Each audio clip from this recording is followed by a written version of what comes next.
से बोला शिव शंकर भगवान की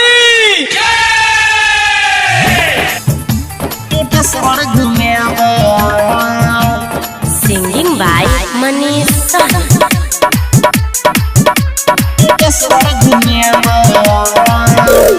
DJ Umesh, सुखीपुर बाजार। करबै रे छारा सावन के सोमारी, करबै रे छारा सावन के सोमारी, मिले तोरा सोयब। तोरा सावन में छौरी गे गे गे गे टूटेश्वर घूमे तोरा सावन में छौरी लंगुर खोला घूमे करबै रे छारा सावन के सोमारी, करबै रे छारा सावन के सोमारी, मिले तोरा सोयब। तोरा सावन में छौरी गे गे गे गे टूटेश्वर घूमे तोरा सावन में छौरी लंगुर खोला घूमे बोला बोला देवघर वाले बाबा की। रियांस recording studio Janakpur Nepal.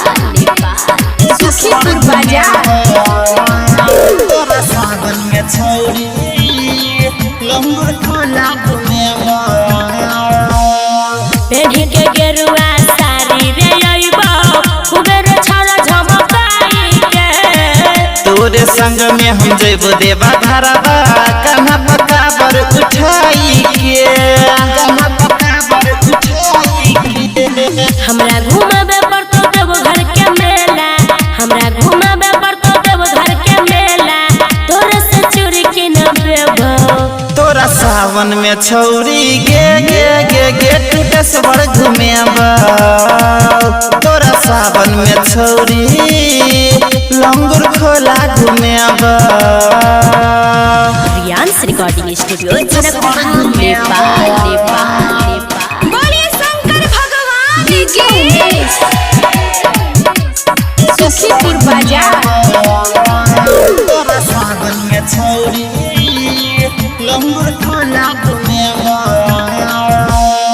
PAN के पियरिया बन के कमरिया, चल ना बाबा गनबर रे।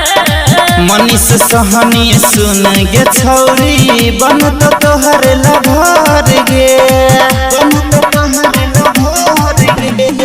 राइटर निखिल सुन रे छारा, धनी कलछमी सुन रे छारा, भांग पिस के पिएबो। तोरा सावन में छौरी गे गे गे गे टूटेश्वर घूमे तोरा सावन में छौरी लंगुर खोला घूमे गे चलिए पेन का गेरुआ रंग के साड़ी दोनों गोटे चलब टूटेश्वर घूमे। हाँ तो खर्चा भरपूर करे पड़ता, याद कर ली है। रियांस रिकॉर्डिंग स्टूडियो जनकपुर धाम नेपाल।